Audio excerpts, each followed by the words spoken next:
Welcome back, ladies and gentlemen, to our two-part DVD series called The Illuminati Gods at the Olympic Games. This is Chapter 1, where we pick up the closing ceremony to the 2000 Olympic Games of Sydney, Australia.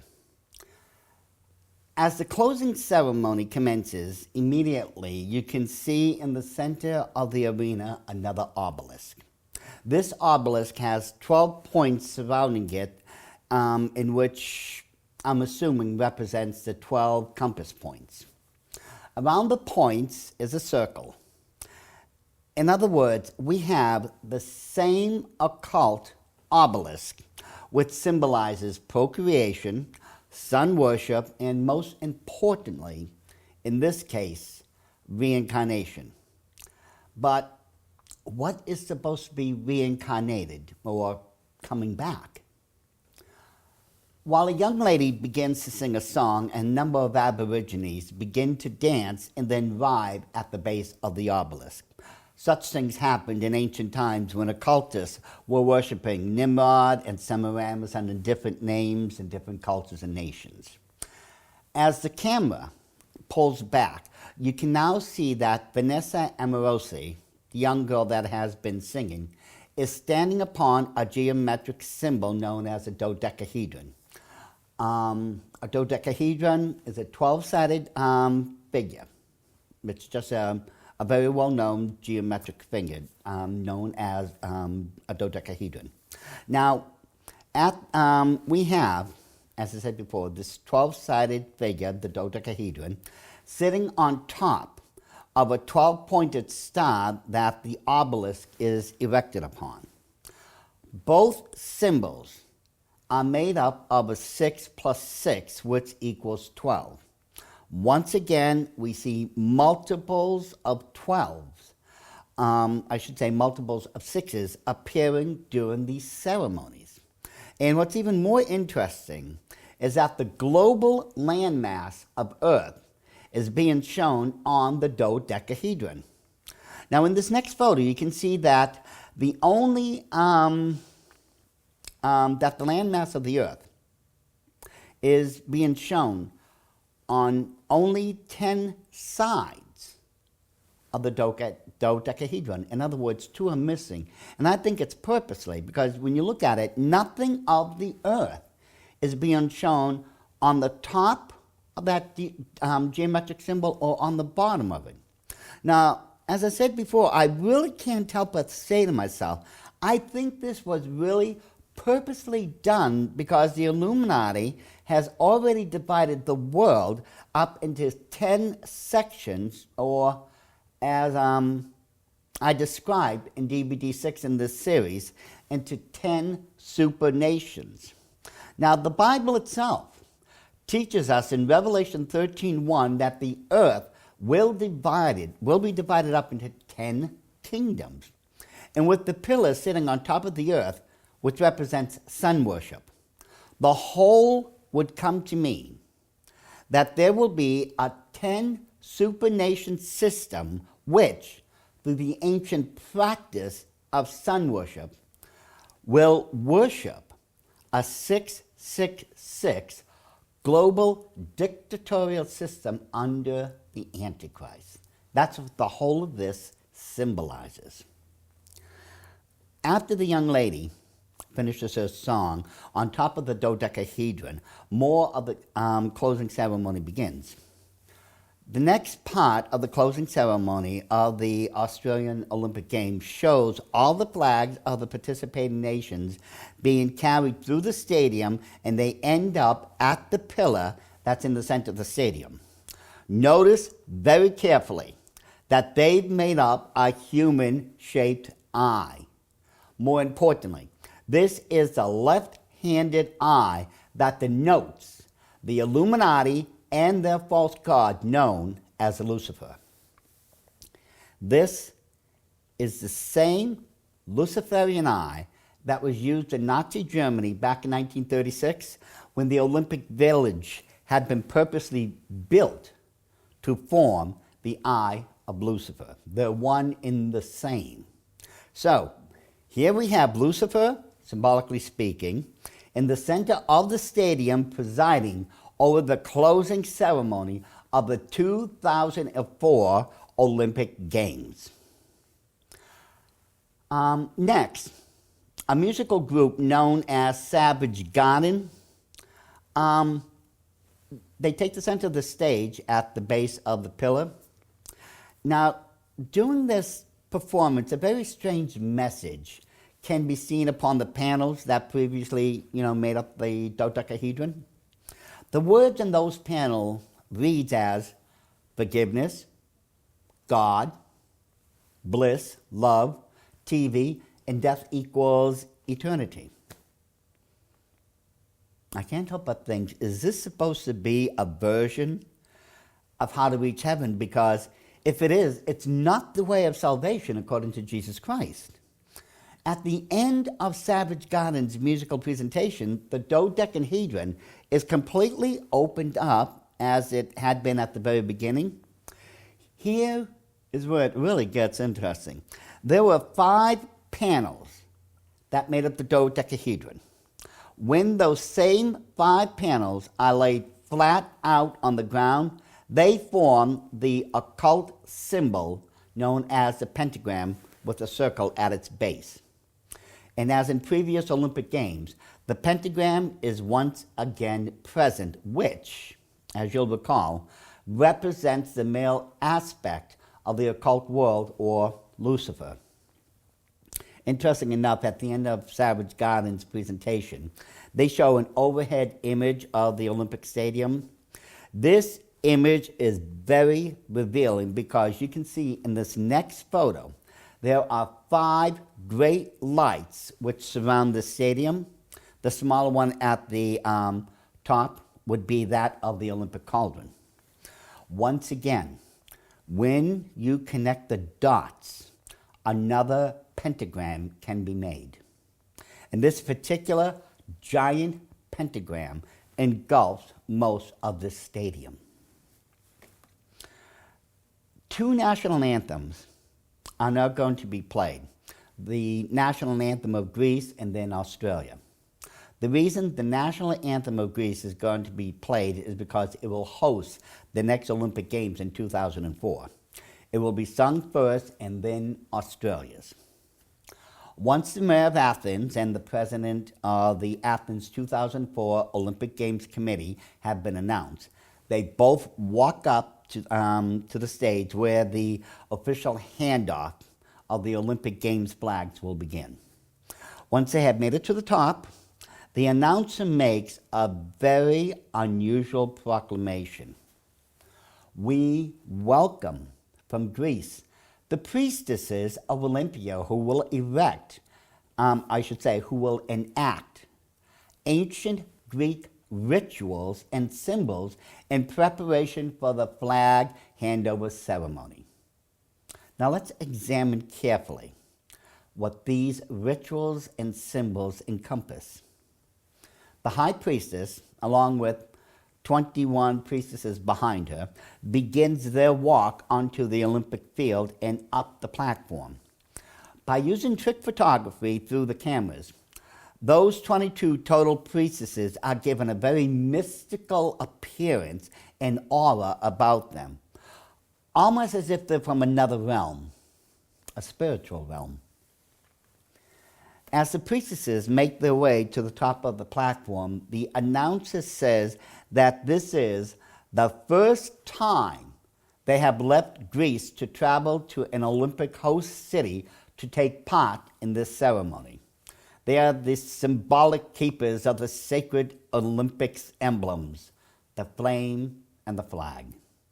These are the priestesses that we saw at the lighting of the flame to begin its journey to Australia, to ignite these games of the 27th Olympiad, the Millennium Games. A low beating of drums and musical instruments, are being played softly in the background as the priestesses take up their positions to begin a ritual dance, a dance to the gods. What I find most intriguing is that at the very beginning of their ritual dance, a number of the priestesses are broken up into sets of threes. In witchcraft, the earth goddess is always depicted in three different stages of life: the maid, the mother, and the old woman, or what's also known as the crone. And that's what appears to be represented at this part of the ritual dance on top of the platform. After a little more than 6 minutes, the priestesses finish their dance to the gods, and the Lord Mayor is once again seen, this time carrying the Olympic flag to pass it on to the mayor of Greece, who will be hosting the 2004 Olympic Games. Once again, the flag has been passed on. The priestesses begin a new ceremony. First, 5 of the priestesses surround the Olympic flag and reverently bow to it, signifying that it must be sacred to them in some way. Next, they walk around the flag with their arms stretched out towards it, as if they adore it as they would with a sacred object or symbol. Then, after the flag has been removed from its pole, the priestesses throw the laurel leaves that have been held around their waist with a belt into the outstretched flag. The high priestess, followed by all of her attendants, who are each holding up an olive branch, hold up high an olive wreath, and leads the procession away to retire the flag. Once again, the focus at the end of the ceremony is on the obelisk, where the president of the Olympic International Committee officially closes the 2000 Olympic Games. And once this part happens, the whole of the game ends and everyone can go home. But there's a lot more going on with these Olympic Games. And we will continue our studies in Chapter 2, where we will take a look at the next games, which will be held in Athens, Greece. Now that we're in Chapter 2, we're going to take a look at the opening ceremony of the 2004 Olympic Games, which were held in Athens, Greece. Before the opening ceremony, a narrator tells us to vicariously take a trip through the various periods of Greek history. He tells us the director, choreographer, painter, the magician, poet of image, Demetrius Papionou, proposes to us a transparent, plain ceremony like the Greek civilization which is celebrating. He suggests to us, along with our memories, to journey into the dream, a journey back in time which defines the present and determines the future. He asks us to experience our civilization again, classic, modern, its symbols and values that once taught us are still teaching us, influence and still influences humanity. As Melina Mercouri once said, our civilization is the greatest and precious value. In this almost 3-minute pre-Olympic opening introduction, various scenes are shown of Greek history. We saw ancient buildings, the human form in magnificent Greek statues, cities and various structures built on top of mountains, friezes, colosseums, and ending by showing one of the most known of ancient structures in Greek history, the famed Parthenon on the Acropolis. As the cameras roll over a nighttime scene of the Olympic Stadium, a pool of water can be seen in the center of the Olympic Stadium. The clock counts down, and as it reaches 0, an announcement can be heard saying, "Race." The first and only sport events in the first 13 Olympiads in ancient times, which were named after the speed race winner, which was 1 stadium long. Citizens of the world, welcome to Athens celebration.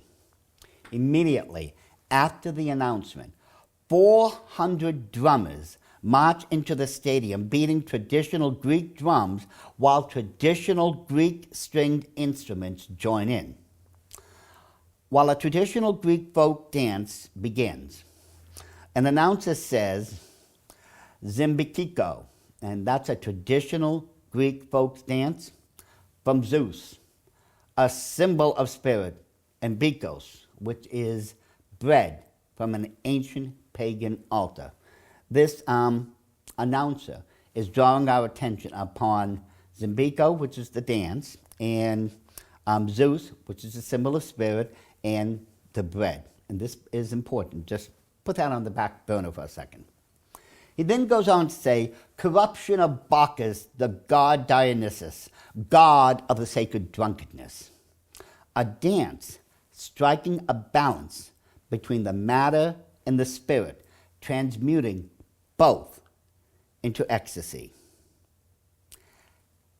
This is a very bizarre opening because the announcer is stating through the food of ancient pagan altars and the wine of Bacchus, a sacred drunken dance can be performed which will balance and unionize the physical world and the spiritual world. The announcer was just describing not just one of the ancient rituals performed at pagan altars in ancient Greek, but also what was hoped to be obtained. The gods looking down or appearing to man with pleasure. In other words, this ancient ritual was going to be performed in order to please or to satisfy the ancient pagan gods. That's what the ceremony is all about. Now, as the music continues to play, according to the announcer, a comet enters into the pool of water in the middle of the Olympic Stadium. Once this so-called comet strikes the water, the 5 Olympic rings can be seen bursting in flames. Now, this is where it gets interesting. As the camera gives you an overhead look of the Olympic rings that were just lit, you can immediately tell that the whole of the Olympic Stadium is now a human eye. This is the same eye of Lucifer that we saw when Evander Holyfield rose out of the eye of Lucifer during the opening ceremony of the 1996 games. And it is the same eye of Lucifer in water that we had seen Kathy Freeman light during the opening ceremony of the 2000 Olympic Games. When you look at this human eye and put it next to an overhead view of the 2004 Olympic Stadium in Athens, Greece, you can tell that the outer white part of the Olympic Stadium is the sclera, the darker inner part is the iris, and the lit Olympic rings would be the pupil. For the 3rd year in a row, during the modern day Olympic Games, we have, yet again, the eye of Lucifer. Remember, this is the same eye of Lucifer that was first introduced in 1936 during those games in Nazi Germany. And if you remember, that was disguised as the Olympic Village. After the national anthem of Greece is played, a huge olive wreath appears on the Jumbotron. An announcement can be heard saying, in Kotinos, which is an olive branch, in Kotinos, the Athens 2004 symbol, the symbol of Greece. An olive branch, according to what the announcer is going to tell you, was given to Athens by Athena, and its citizens worshipped it, and Athena gained its citizens' confidence. Hercules, the legendary father of the Olympic Games, planted a wild olive tree in ancient Olympia. Now, if you'll recall, it was Athena who who founded the city of Athens, and it was Hercules, the son of Zeus, who started the Olympic Games in ancient Greece, according to the legends. Now, this is where we get into the, shall we say, the Greek creation of, just the Greek creation, really. It's an ancient myth. But after a story of man reaching an enlightened state of being where he enters into a state of creativity, another story begins to play out. In the midst of the stadium, illuminated in blue light, and you can see him overhead, the Greek god Eros, the god of love, appears just to be floating in midair. While that is going on, a young couple can be seen frolicking towards the water in the middle of the stadium. And the announcer says, like the celestial bodies that seem to be floating in the air. The Greek islands seem floating like brilliant gems in a deep blue sea. The sea, after all, was created when Gaia and Uranus met. Now, as the young couple continues to frolic in the water, the announcer says, the Greeks were the first who made a god of Eros. Eros gives no birth like Chaos and Gaia. He exercises a strong power of attraction, driving other powers to creativity. In other words, the act of procreation. It's through Eros that he draws people to procreate. The announcer continues to add, thanks to Eros, everything will be created by Chaos and Gaia in succession. As the young couple continues to splash around in the water, the announcer says, Eros is the power that moves everything. As Eros hovers around the water, the announcer says, Hesiodus and Theogenes says that the initial trinity was Chaos, Gaia, and Eros. Men, women, and various mythological figures in statue-like form known as choroi begin to encircle the stadium on floats which represent ancient Greek statues.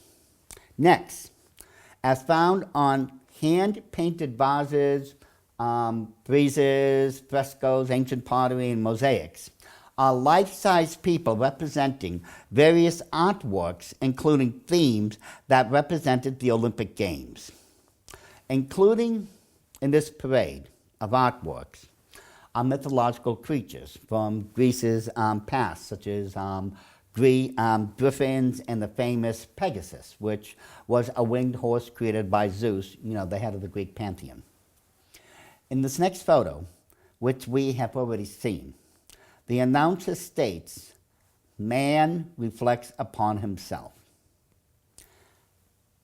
The reason this was said was because during this display of artwork, it was revealed that the Greeks, through artwork, gave their gods a physical image through statues, vases, mosaics, etc. In other words, the Greek gods were made in the image of man. Now, isn't that an interesting reversal? The Bible states that man was made in the image of God and not the other way around. The occult belief says that we, man, gave God an image. In short, man created the gods and gave them form and an image. As part of his 10 labors, Hercules, as seen on the right-hand side, is slaying a giant serpent known as a hydra.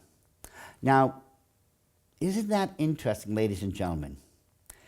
If you'll recall, part of the logo for the 2000 Sydney Australian Olympic Games contained a white serpentine drawing, and in the games themselves, a serpent was a featured part of the presentation. And We've also seen how the eye of Lucifer has also been used as a common theme. Now, are these patterns or others going to repeat themselves? We shall see as we go along. As this flotilla continues to go by, everyone in the arena leading this next section is Athena, patron goddess of Athens and of the Olympic Games. Notice she is holding a statue in her hand. We shall discuss that momentarily. Followed immediately behind Athena is her temple, the Parthenon. And this little statue, which Athena has been holding, is in a life-size form. This is the goddess of victory, properly known as Nike. Yes, you heard me correctly. Nike, as in the sneaker. And to give you an even greater appreciation, this next photo will show you a reproduction to scale of the original statue of Athena in her temple. It would be pagan gods and their temples, which Paul would speak out against as he had in Acts 19, verses 21 through 41, which had caused a riot to occur when he called down the goddess Diana of Ephesus. Shortly after this huge procession, a scene from the opera Aida by Giuseppe Verdi begins to take place. However, considering what happens next, this opera seems out of place. The announcer goes on to say that the stars were the milk from Hera, the wife of Zeus. He then goes on and says, galaxy. The milk is the food of the universe, renewal of life, of hope. Then, in the midst of the stadium, hundreds of lights can be seen giving it the appearance of, like some sort of nighttime galaxy. And as he continues on, the announcer adds, in fact, we are all made of the same secret. And then, in the midst of the stadium, by using a brilliant laser, like you'd see in a laser light show, the nucleus of a cell, the double helix code of DNA is shown. And as the announcer says, he says that it was decoded, speaking of the double helix code, it was decoded in June 2000. It is the final map of our life. And as soon as he says that, an aerial view is shown, which gives you a real appreciation of just how big this visual representation of the DNA really was. It was on June 26, 2000, that it was announced that the double helix code had been decoded. But why speak of this, since it has nothing to do with the storyline of Greek history or with the Olympic Games? The answer really is quite simple. The Illuminati simply stated they're at it again.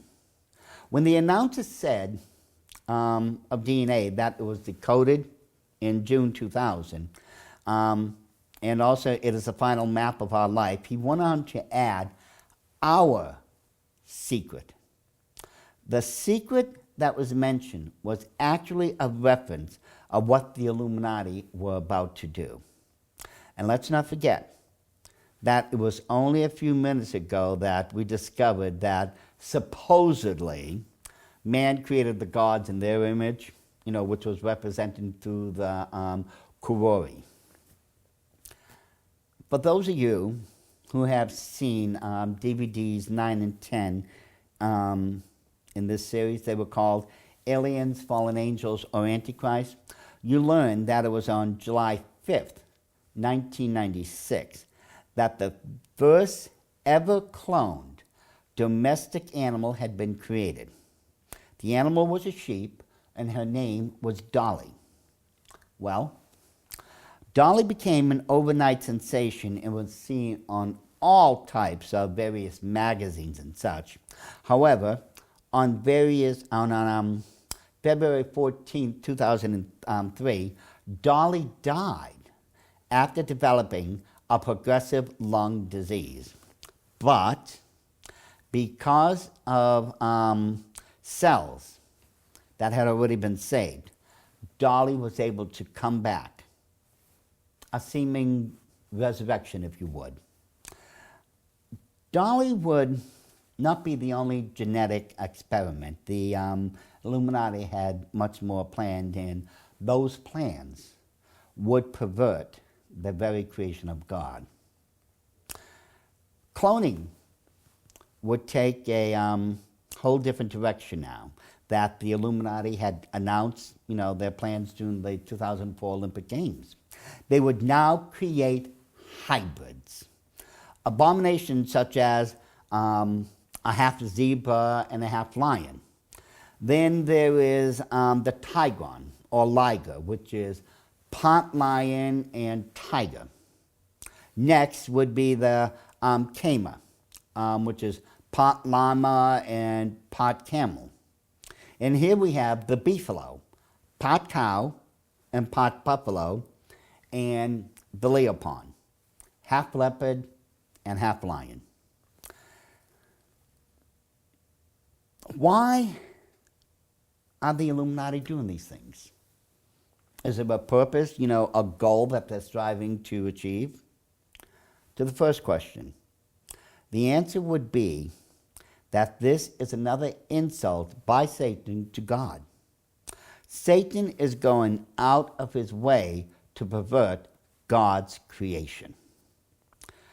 And in doing so, he's proclaiming that he is still God of this world and not God the Father. Now, what would the goal be? We know that in the book of Revelation, all sorts of horrible creatures will be let loose on this earth. In Revelation 9, verses 1 through 3, a great smoke and locust rises out of the bottomless pit, and that the beast shall ascend out of this bottomless pit. And that's found in Revelation chapter 11, verse 7, and Revelation 17:8. But all those events happened by God's hand. However, when I consider all the possible abominations that could be created through genetic manipulations, who knows what could be released upon mankind in those days? And this would please the Illuminati and their master, Lucifer, to no end. At this point in the Olympic ceremonies, notice how the athletes have surrounded the eye of Lucifer as the Olympic Games are declared to be officially opened. After the Games have been officially opened, once again, the Olympic bells are rung for the ancient gods to pay attendance. And then we hear a young lady, Zoe Dimachaki, take the Olympic oath for all of the athletes. Shortly after these events, the Olympic Games really, and I mean really, take on an occult element. Out of nowhere, this woman athlete suddenly appears overhead and appears to be floating, or, if you would, flying, while she's carrying what is supposed to be a representation of the Olympic torch. And then, on the other side of the stadium, other athletes show up and are also flying through the air. Suddenly, more athletes appear at a different part of the stadium. Eventually, it gets to the point where the whole of the Olympic stratosphere is filled with athletes carrying the Olympic torch. Remember, this is Greece, where the Olympic Games were being held in 2004, and it was the ancient Greek story that told us it was Prometheus who stole fire from the gods to give to his creation of man upon the earth. The concentric circles that everyone is flying to is symbolic of the earth and all of the countries and nations around it. And that's exactly what you're seeing here. A reenactment, if you would, of the ancient story of when Prometheus stole fire from the gods. The final event in any Olympic game opening ceremony is that of the lighting of the Olympic torch. The last torchbearer for the 2004 Olympic game opening is Nikos Kaklamanikis. Once he has the torch, Nikos makes his way through the different flags in the center of the stadium. As he begins to get close to the stairs that will lead up to the Olympic cauldron, the giant-sized replica of the Olympic torch slowly begins to descend once Nikos begins to ascend up the stairs. In this next photo, you can see that Nikos is just about at the top of the stairway, and once he reaches the top of the stairway, he turns around and momentarily pauses to hold the Olympic torch up high in triumph. After which, he turns around and lights the Olympic cauldron with the torch he had been carrying. Slowly, the Olympic torch begins to rise over the stadium. The one thing you need to understand at this point, ladies and gentlemen, as you can see in this photo, is that the Olympic cauldron is nothing but a giant phallic symbol. When you look at the Olympic cauldron, it's quite clear to see that the cauldron is nothing but a giant erect phallic symbol. In the occult world, the phallic symbol has always represented the male god of the occult. In this case, that would be Lucifer. And it's no coincidence that once the Olympic cauldron or phallic symbol, which represents Lucifer, is lit, the television cameras pan over the Olympic Stadium to reveal another symbol of Lucifer, and that is the eye of Lucifer himself. Near the center of this photo, you can see a darkened, almost black area which is oval in shape. That is the human eye with a white dot in the center, which is the pupil. Right above that oval is the eyebrow. This is the eye of Lucifer. Take a good look at that and you'll see exactly what I'm talking about. One last piece of evidence can easily be found in this next photo. Notice how the Olympic athletes are standing in an oval, which is the human eye with a pupil in the middle. The eye of Lucifer again. In conclusion, I know this was a bit of a long section, ladies and gentlemen, and I thank you for bearing with me. But as you can tell by now, there was a lot of necessary information for us to go through. I believe by now you can begin to see a pattern emerging between the 2004 Olympic Games and previous ones. Now the question is, will these patterns continue? And if you haven't caught on to any of the patterns we've shown thus far, don't worry about it. In the very last section of this DVD set, all of the loose threads will be put together in a way that you'll be able to see everything for yourself. But for now, let's end this section so that we can move on to the next chapter. Thank you. Like most other closing ceremonies to Olympic Games, this one of the 2004 Games of Athens, Greece, this one was subdued, had rather a somber beginning. You know, the fiercely contested athletic events are over. Fellow athletes are parting ways after making new friends and, from other countries around the world. And everyone is coming down from all of the adrenaline rushes that they've been through. One of the most notable things about the 2004 closing ceremonies, it was as I said, it was rather subdued at first. An elderly gentleman named Kronos Adonides, a famous Greek singer, begins his ascent up a dais. Once he reaches the top, Kronos walks into the center of a very huge symbol known as a spiral. In witchcraft, this symbol has extreme significance because at the end of many of their ceremony, witches will form a line, and as they're singing and sometimes dancing, they will form a huge spiral symbol. The purpose behind what is properly known as the spiral dance is so that at the end of the dance, once the huge spiral is complete, they will lift up their hands high and release all of the gathered occult energy and send it up and through what is known as the cone of power. At that point, once all of the medical, physical energies have been funneled up and through the cone of power, it is released, all this power, to do whatever those occultists want it to do.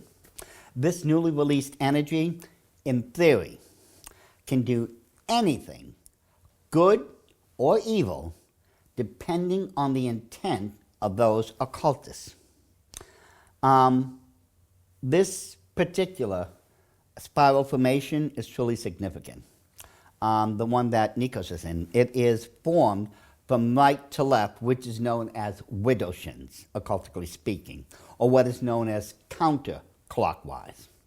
The widowshins formation of a spiral usually denotes something negative or evil is being released through the cone of power. If the spiral formation is going from right to left, which is known as diocel or clockwise, something good is supposed to be released. When I consider what we've actually learned in prior Olympic Games, I can only imagine something wicked this way comes. As Kronos continues what I can only assume to be a traditional Greek song, dozens and dozens of people dressed in traditional Greek garb begin to dance about and slowly make their way into the spiral formation. What is of major significance is the fact that dozens of those dancers are completely dressed in black from head to toe. And some of them, if you notice in this next photo, they were in black hoods. This is almost the exact same outfit you can expect many witches and Satanists to wear, and they wear that to this very day. Another important fact to note is that these black clad dancers have huge bells tied to their sides. If you'll recall, in the occult world, they use bells to garner the attentions of the gods with. And as previously explained, notice how these dancers are moving in the spiral formation from right to left, which is counterclockwise, or what's known as widowshins in the occult world. And it was no small coincidence that when Dorothy was trying to find her way back to Kansas, the witch Glinda told her to follow the yellow brick road, which was a spiral. At this point in the movie, Dorothy had accidentally killed the Wicked Witch of the East, and in order to get home, Glinda, the Good Witch of the South, told her that her solution could be found with the Wizard of Oz, who resided in the north. The spiral, symbolically speaking, the spiral at the beginning, which Dorothy begins her trip on, this was actually the beginning for her occult solution to her occult problem. You see how that works? You might want to take another look at the beginning of that movie, but I think as you could tell by the photo I just showed you, yeah, it really is the same type of spiral formation that you're seeing with this closing ceremony. Now, during this dance, various foodstuff are being brought into the spiral. Here we see baskets of grapes that's been poured out upon a white linen. What appears to be wheat stalks had been brought into the spiral circle at the beginning of Cronus' song. And now we see baskets of apples being brought. One could say that this is a simple harvest dance, but if that's true, why is this young man on a table carrying a ship? What's the purpose of it?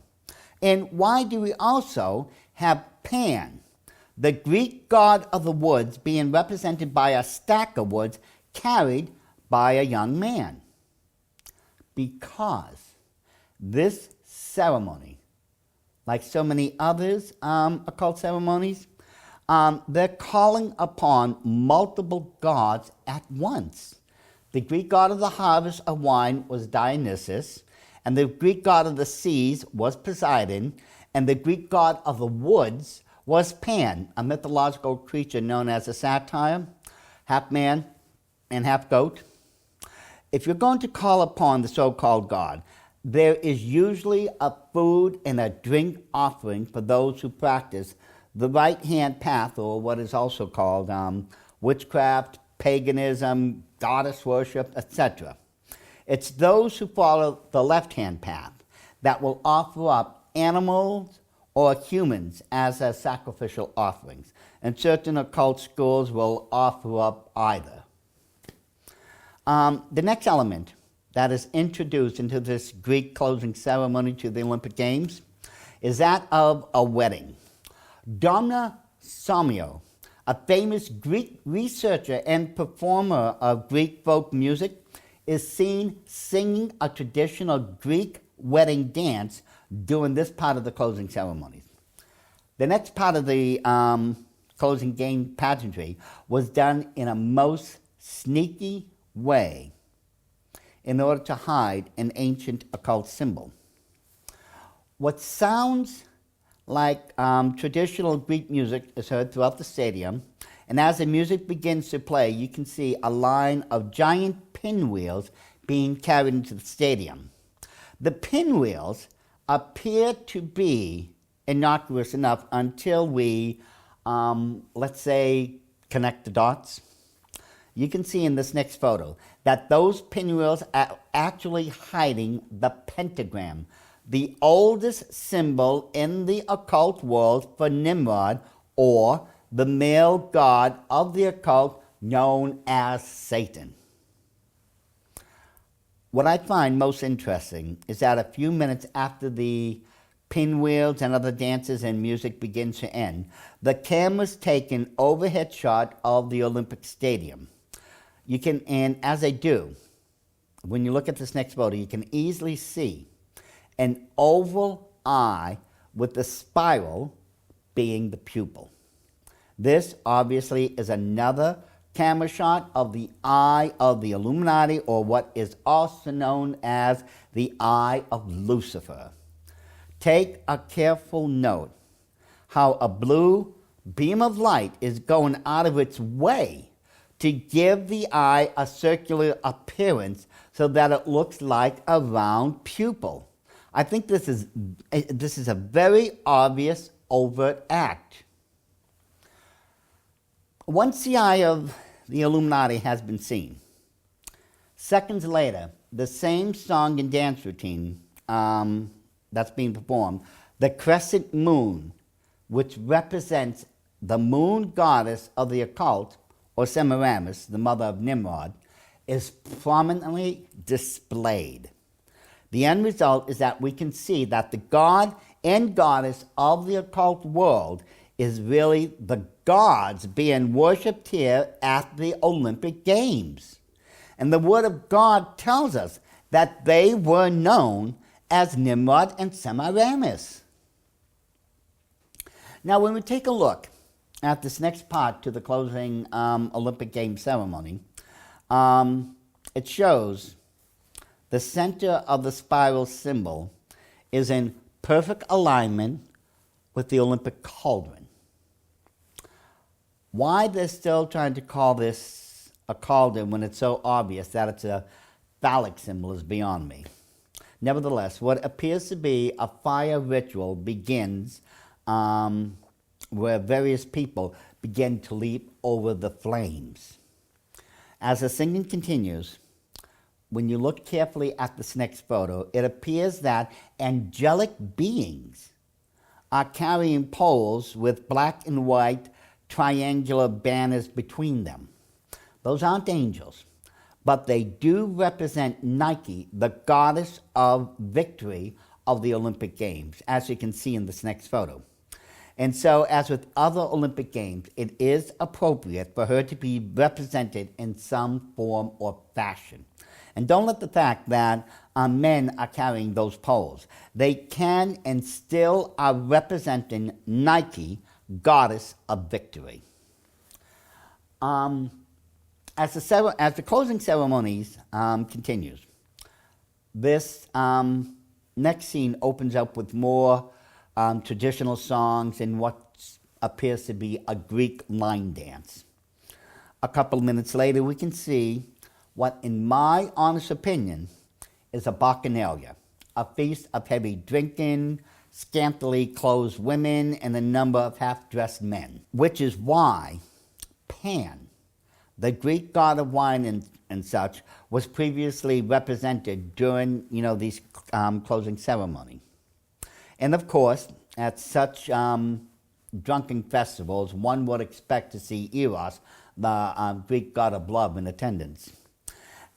After the bacchanalia is over with, more music and dancing continues until at the end of this section of the closing ceremonies, they cleverly dance into the formation of the Olympic rings while in the eye of Lucifer.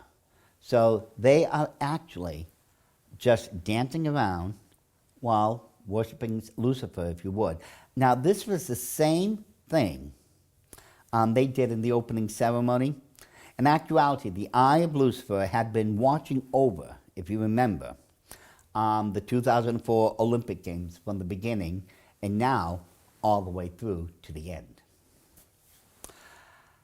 As the closing ceremonies to the 2004 Olympic Games of Athens continues, more dancing and singing can be seen and heard. Those in attendance can see a dazzling display of fireworks shooting off in different directions in different colors. However, what no one on the ground level could see was the eye of Lucifer being created by the orange and yellow fireworks going off as they formed the oval part of Lucifer's eye. Several minutes later, while the singing and dancing continue, on some sort of banner, or if you want to call it a kite, one of the presiding gods over the Olympic Games, Nike, can be seen as a reminder that the ancient Greek gods are supposed to be in attendance to these games. This Nike can be seen overhead with other banners floating around the Olympic Stadium.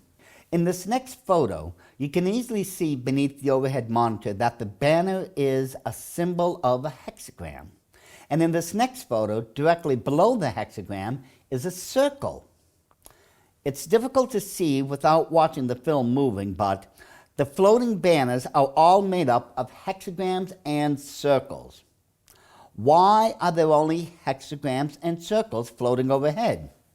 Why aren't there triangles or squares? If you'll recall, a true hexagram is a six-pointed star with a circle around it, as this next photo will reveal. It is the foulest, the most evil of all symbols in the occult world. Nothing can touch it. Remember, a true hexagram is made up of a six-pointed star with a circle around it. It's for this reason that you see nothing but a 6 pointed stars, and circles floating overhead in the Olympic Games. Combine both symbols together and you end up with a true hexagram, the six-pointed star with a circle.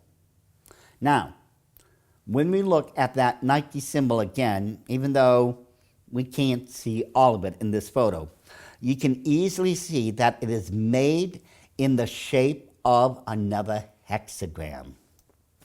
Because the Nike is within the hexagram, it tells us that Nike was summoned up through occult means to attend the 2004 Olympic Games. And if you'll recall, that's exactly what they said they were doing at the 1996 Atlanta, Georgia Olympic Games, when they called upon Nike to attend those games.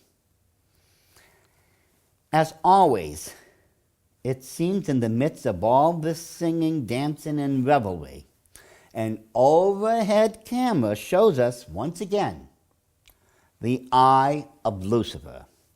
This time, the stage where all the singing and dancing are occurring makes up the pupil in the eye of Lucifer. One important thing to note is that if you look at the filming of this ceremony, all the major singers and dancers were wearing black and white. No color, just black and white. The very first singer was Kronos Adonitis, who, if you'll recall, had been singing within that spiral circle. As Kronos was singing, we saw next hooded people dressed up in black and white outfits, brandishing swords. Next, we saw a wedding scene where everyone is either in black or white. Come on, folks. How many bridesmaids have you seen dressed in black? Singing at the same wedding scene was a famous Greek singer, Domna Semio. And immediately behind her, all the women are in black as Domna is wearing a silver outfit. You will also find silver also being used every now and then, but for now, focus on all of the black and white outfits. Remember these folks with the pinwheels that were made up of pentagrams? Immediately afterwards, the next singer, Yannis Parios, can be seen wearing a white outfit with a charcoal gray shirt underneath. Next is the famous Greek singer known as Marinella. Notice that she is dressed all in white. Wearing nothing but a black outfit is the famous Greek singer and composer Dimitra Galani. Considered to be one of the most popular singers in Greece, is Haris Alexiou, who was also dressed all in black, while the lady that was singing underneath represents the crescent moon of Semiramis, the moon goddess. After Haris was George Delaris. These were but 10 examples found in the beginning of the closing ceremonies, and I could go on with dozens of other examples, but I'm not going to be the dead horse. Suffice it to say, the evidence speaks for itself. Every one of the major singers or dancers on the center of that stage, which is where the Eye of Lucifer is located, is dressed in either black or white, or a combination of both. Going back to the original question, why are all the major singers and dancers who take up center stage dressed in black, white, or a combination of both? The answer is quite easy to understand and very relative to the occult performance to this closing ceremony.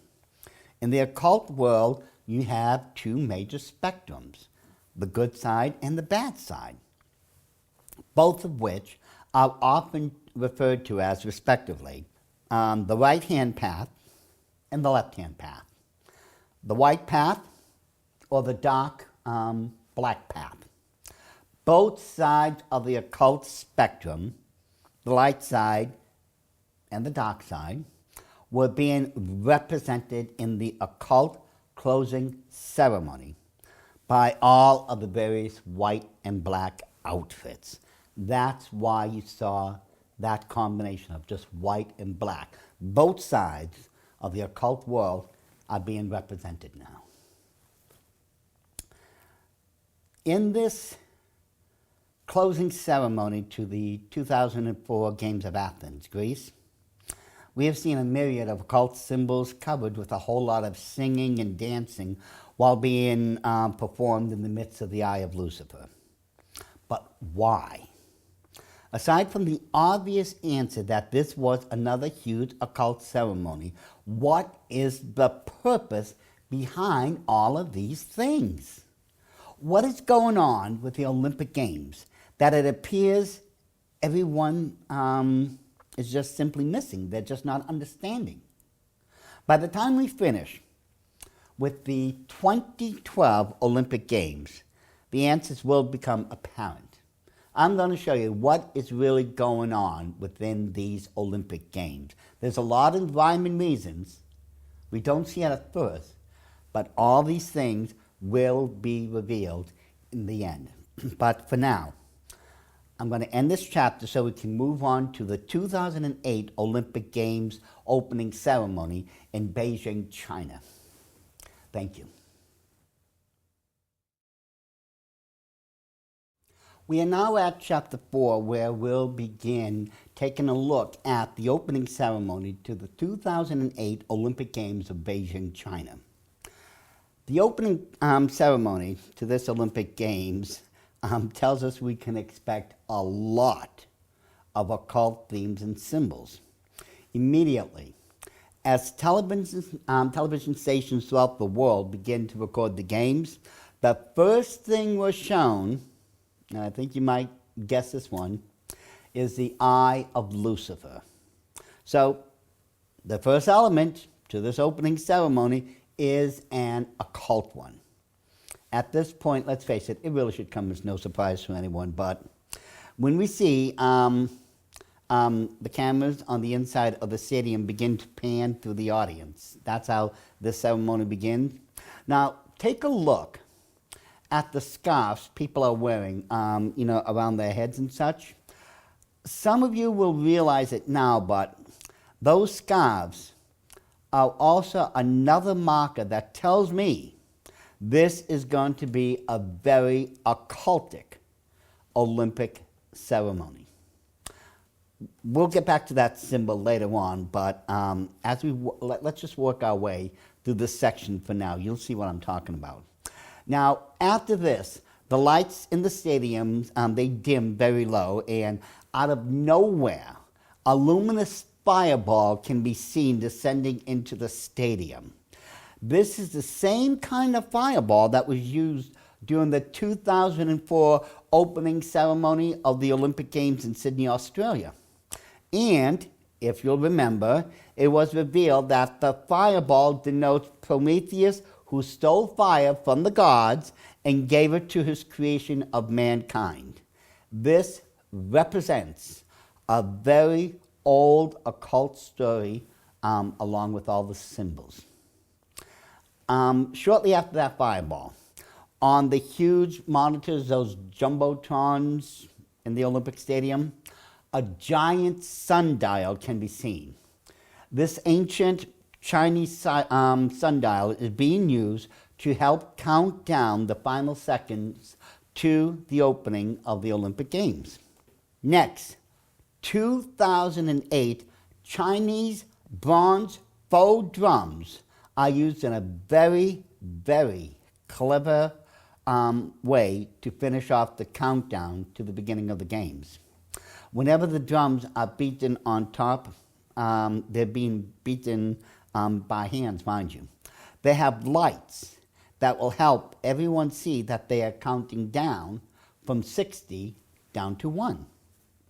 Immediately, once the countdown has commenced, cameras take us outside so that we can see the Eye of Lucifer is being outlined this time by flames of fireworks. As in so many other games, the Eye of Lucifer always being shown one way or another. I think this should satisfy everyone that we are beginning to see a pattern, at least with this symbol by now. The next major thing were introduced are 29 footprints created by 29 fireworks. And these are supposed to represent, these footprints, the past 29 Olympic Games. So in other words, these footprints are being lit throughout Beijing's ancient imperial city, through the famous Tiananmen Square, and ends up at the Olympic Stadium at the very eye of Lucifer. As I watched this part of the Olympic ceremony myself, I couldn't help but think to myself, what is about to enter into the Olympic Stadium? Remember, these 29 footprints went around that part of China and ended right back at the Olympic Games. So I couldn't help think to myself, what demonic forces are about to be released? Let's see what happens throughout the Olympic Games of 2008 for the answers. Once the footprints enter into the Olympic Stadium, the Eye of Lucifer is once again lit and outlined in fire with the pyrotechnics, all the fireworks. According to one of the announcers, once the 29th footprint exploded in the Olympic stadiums, the sparks from the footprints are turned, and I'm not exactly sure how, but you can see it on the telly. The sparks from the footprints fall down and are turned into stars, and these stars form the Olympic rings. Next, through their occult powers, 20, what's the word? Apsarasis appear overhead and slowly begin to levitate the Olympic rings high overhead in the stadium. According to Hindu mythology, based on, the Sanskrit, an Asparagis is a supernatural female being who is the mistress of a soul that's in paradise, or in other words, a succubus, a demon in the form of a female with horns and wings. This is just, as I said, the Hindu rendition or version of a succubus. And for those of you who don't know, a succubus is a demonic creature in the form of a female who tempts men into having sex with them. Now these asparagis, or what's also known as Chinese Dunhuang fairies, supposedly come from the Mogoa caves located in Dunhuang, China.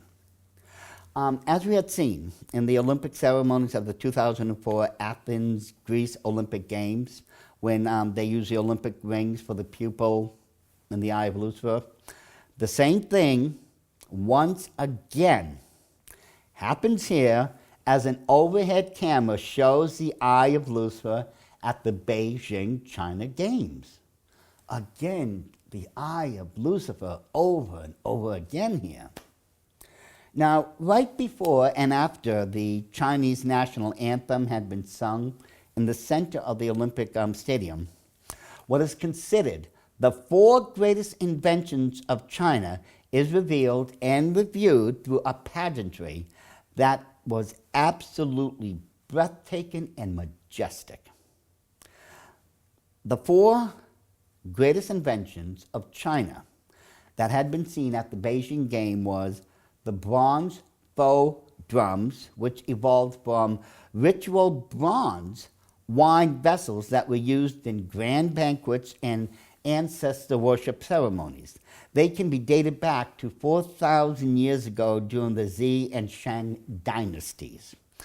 The second of the greatest Chinese invention was paper. Along with the writing brush, ink, and ink slab, these four items are considered in China to be the four treasures of the study. And in the middle of the Olympic Stadium, a gigantic and very, very beautiful painting scroll is unrolled as they tell the story of the 5,000-year-long history of Chinese civilization. The third of the great Chinese invention was the movable type, which was created around 3,500 years ago, which makes China the oldest country in the world to have used the movable type that was made out of wooden blocks, which, if you look at this next photo, you should be able to easily see. It was during the Song Dynasty from 906 AD to about 1279 AD that two-color printing began, which would eventually lead to 3 or 4-color printings in books and in other various printings that were to be used later on. The fourth of the greatest Chinese inventions is the compass. In this next photo, in its ancient form, is a metal spoon floating in a fluid suspensible vessel that was used to navigate a ship or a fleet by. This was the ancient compass for China. And if memory serves me correctly, a ship's navigator back then was called pilot. Towards the end of this section of the opening ceremony of the Beijing Games, 32 huge Chinese dragon pillars stretch skyward. They form an incredible, a glorious ancient palace, which symbolizes the majesty and the magnificence of ancient Chinese civilization. Now, if you haven't seen this one coming by now, ladies and gentlemen, something's wrong, because we're talking dragons now, and who's associated with that? We know that dragons are part of the ancient Chinese culture. However, we also know that the dragon is one of the most ancient symbols used to denote Satan. And given the patterns we've seen thus far in the Olympic Games, it shouldn't be entirely unexpected to see such symbolism here. The opportunity for the use of such symbolism was just too easy to accomplish, in this instance. Chinese pillars, Satan. Now, after the four greatest Chinese inventions ceremony had concluded, hundreds of people shortly thereafter, they actually form a huge dove apiece, as this photo will show you. However, what really troubles me about this dove is that the center of the dove is empty, except for someone playing a grand piano. And if you look at this photo carefully, you'll see that the empty middle actually forms an oval.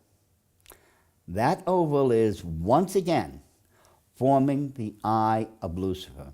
And when we take a look at this next photo, notice how the dove formation takes on a very definitive eye formation, the eye of Lucifer again. You can't help but wonder, could these eye formations simply be a coincidence? I am convinced, towards the end of this DVD, we'll discover that they're not a coincidence, but are part of a very large occult pattern. And this next part will only add to what I've just stated.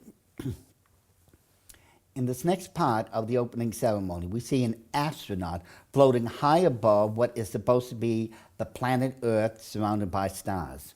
In fact, the announcer says, "One world, one dream. In the vast universe with bright starlight, a dreamy blue planet rises gradually. She is our beautiful homeland." And as this scene continues to unfurl, we can see a number of astronauts now hovering over that starry field the announcer was speaking of. As the floors open up entirely, and the overhead cameras once again gives us an overhead view, it's painstakingly obvious that what we're looking at is not really the earth, but the eye of Lucifer within the oval around it, as it should be. This whole scene is supposed to show that the world is supposed to be united, but my question is, not united under what, but under whom? And going by the symbolism we just saw, I can only conclude that it's supposed to be united under Lucifer, according to the symbols. And now, the moment everyone's been waiting for, the lighting of the Olympic torch. The first Olympic runner, who is underneath the stadium, emerges as he carries the Olympic torch. As always, the torch is being carried, then lit by the next runner, and continues around the stadium floor. Take a close look at this next photo of the Olympic torch. Do you notice anything unusual about it? Perhaps something we've already discussed somewhere within this DVD series? Specifically DVD 2, which is called America's Occult Holidays. Don't worry if you don't remember it or if you don't see anything unusual here. We'll get to it later on in this section. As the torch gets closer to its final destination, as you can see in this next photo, please take a look at the upper right corner, and you'll see in orange 2 people underneath the flames of the Olympic torch. Do these 2 people remind you of anything? Something perhaps which you may have noticed on the Olympic torch 2 photos ago? Well, does this next photo help? If not, don't give it a thought. As I stated before, everything will be revealed before this section is over with. As the torch continues to be relayed around the stadium, a time clock appears on the television monitors towards the upper right-hand side. Notice that this last torch reaches the stage at exactly 13 seconds after midnight. Why 13? Why not 10 or 7? Why is it 13 seconds? Notice that the last person who will be carrying the Olympic torch has a harness attached to him. Once his torch is lit, he is hoisted up and, as you can tell by this next photo, appears to be flying. Even as interesting is what is being shown on the television monitor. The same symbol that was used on the Olympic torch is now being displayed on the monitors throughout the stadium.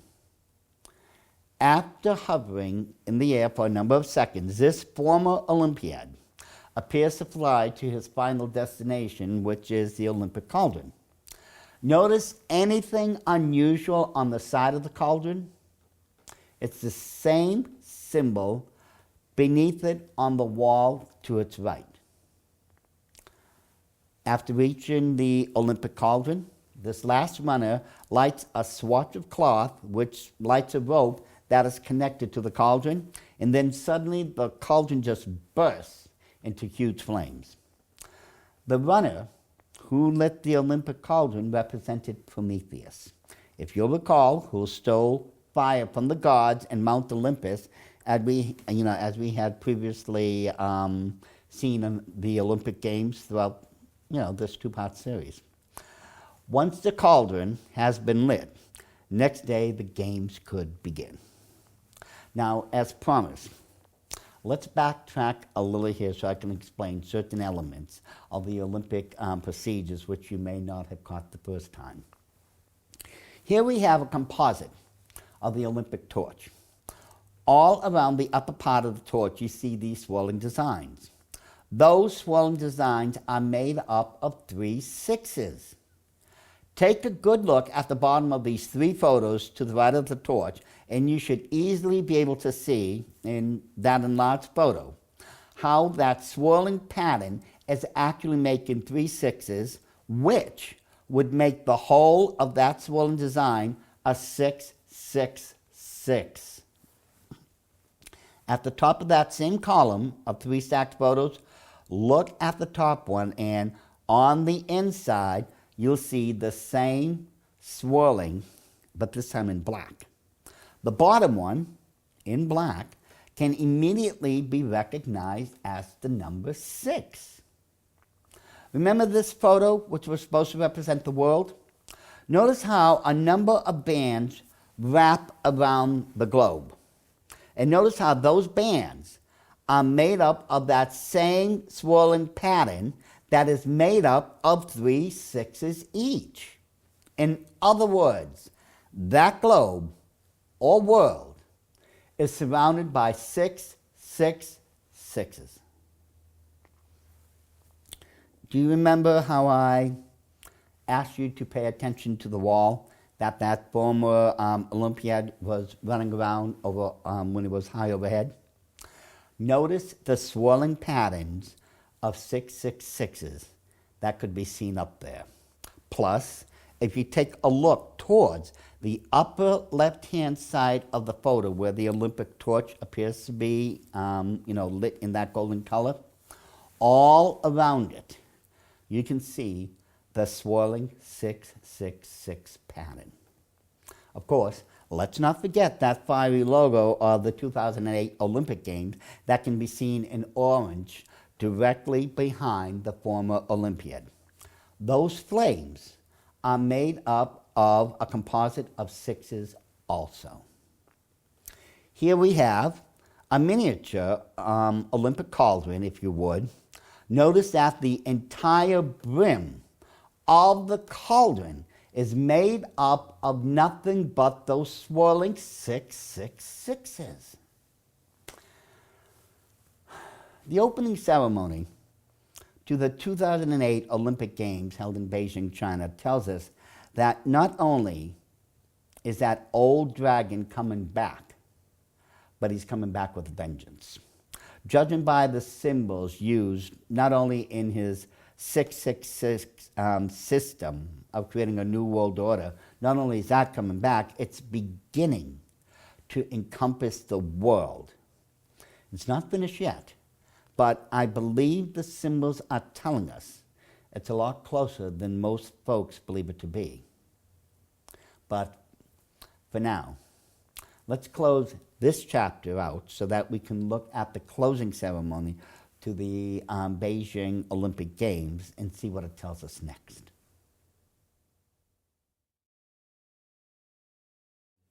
And as promised, we are in Chapter 5, where we shall take a look at the closing ceremony to the 2008 Olympic Games of Beijing, China. Like most closing ceremony to any Olympic Games, it's usually a bittersweet event. There are victories and defeats over athletes who had won medals and those who had not. Then there are those athletes who had been in those countries who had hosted the games for 2 to 2.5 weeks, while in those host nations, those athletes have made many friends whom they don't want to leave now.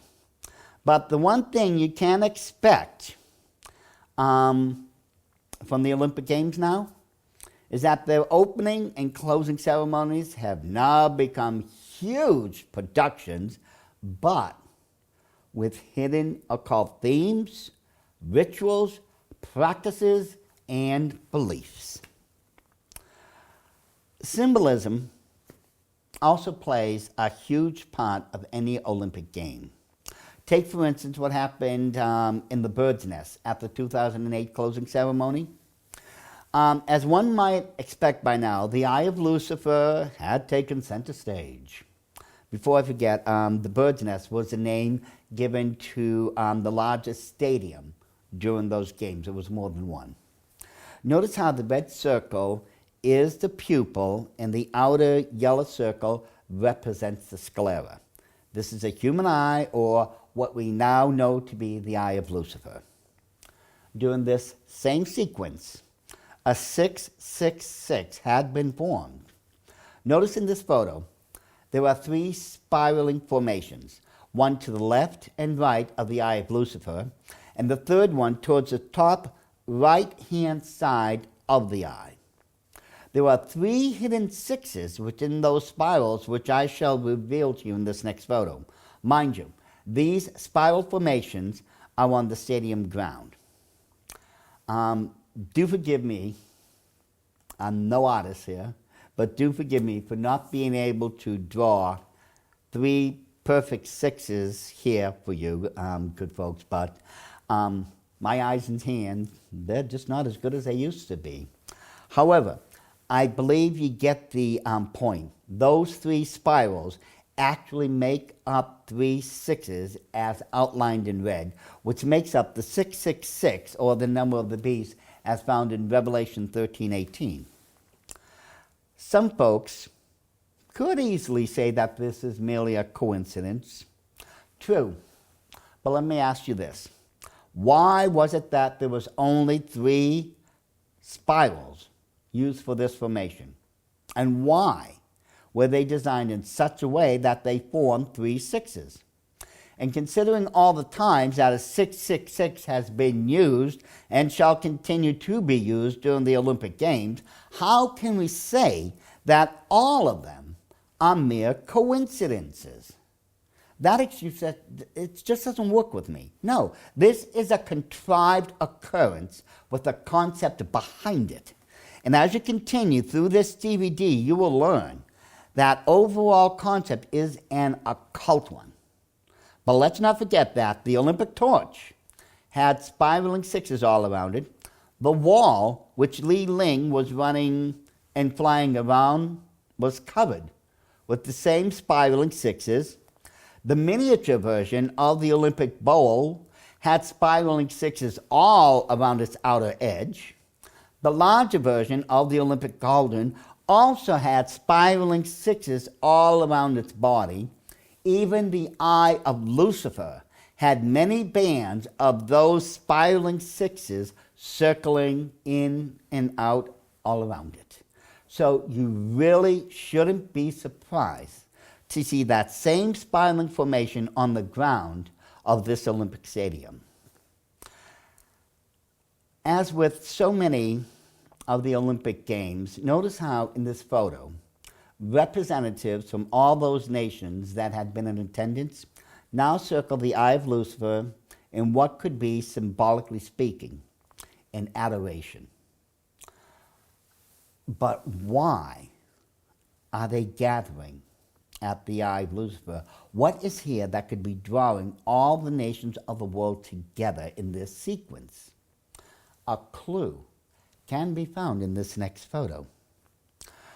During this part of the closing ceremonies, the following photo was on the overhead monitor. The message is very clear. They want one world, one dream, as if they say they want a one world order, or what the Illuminati call the New World Order. This is exactly what Satan wants, a one world, new world order. And as I'll show you that in this next part of the sequence we're in, I'll show you that I'm absolutely correct in my premise here. At the end of this sequence, rising up through the eye of Lucifer in all its glory is a huge tower, partially made up with human beings around its outer structure. This tower represents the Tower of Babylon, as seen in this famous painting by Pieter Bruegel the Elder in 1563 of the biblical Tower of Babylon. The European Union has been trying to unite all of Europe under one umbrella, but their true intent is far more nefarious. Please take a good look at this poster that had been put out by the European Union.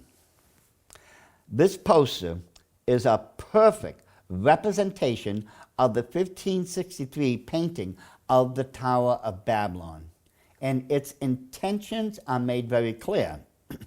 At the bottom right-hand corner, it reads, Europe, many tongues, one voice. Towards the bottom, you'll also see 12 stars that form a circle. That symbol, along with the Europe, many tongues, one voice, is telling us that they want to bring us all back to the days of the biblical Tower of Babylon, where everyone spoke in only one language or one tongue. This is what the poster is saying. But as with anything else involving the Illuminati, there is something hidden in this poster, as I've already explained back in DVD 3 of this series. That one was frontmen of the Illuminati, as I recall. When we first look at the five-pointed star known as pentagrams over the top of the tower, you can see a giant pentagram. This tells us that Satan will be over and running this new world order. And if you think I'm wrong in all of this, let's take a look at this one last piece of evidence. This is a photo of the headquarters of the European Union, located in Strasbourg, France. Notice that it spirals up and is incomplete at the top, just yet seen in the poster of the European Union and the famous painting by Bruegel the Elder of the Tower of Babylon. They match up perfectly. And let me remind you that the Olympic torch was in the form of a giant spiral with hidden 666s all around it. There is absolutely no doubt in my mind whatsoever that the tower used in this Beijing game is that of the Tower of Babylon, and that the message that the Illuminati is trying to tell us is that they want all of us, symbolically speaking, to be returned back to the Tower of Babylon and establish their new world order, where their master, Satan, first caused man as a civilization to rebel against God in order so that they could claim the world for their own. Like all other Olympic games, tradition now dictates that during the closing ceremony, the Olympic flag is to be passed over to the next nation. The next nation to host the Olympic Games, which would be in 2012, was in London, England. And here we see the Olympic flag leaving Beijing, China, and being passed over to London, England. It's interesting to note that once the flag has been passed over to London, a very typical English double-decker, it's a double-decker bus that is, makes its way around the stadium. On the side of that double-decker bus is the logo for the London Games of 2012. It's very difficult to make out in this photo, so let's take another look at what's on that bus. At first, there doesn't appear to be anything remarkable about the logo itself. However, there is something hidden there. Surprise, surprise, you know. Let's hear it for the Illuminati once again. I mean, there's another hidden logo. What is the message the Illuminati is hiding in this logo? And what significance could it possibly have on our lives? We shall soon see enough in this next section, but for now, let's just move on. Notice that on the side of the double-decker bus, there are exactly 13 mirrors. The reason it was 13 and not 12 or 14 or 15 is because in gematria, 13 is the number for depravity and rebellion. And that's precisely what happened at the Tower of Babylon when the depraved condition of man rebelled against God. London, England, home of Big Ben, would be where the 2012 Olympic Games would be held. And as hard as you may find this to believe, it would even be worse than the games of Beijing, China.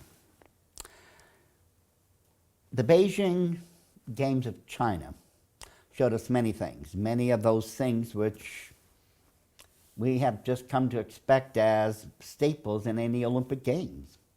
And as one would expect of China, we were showed all of these things with the display of majesty and pageantry.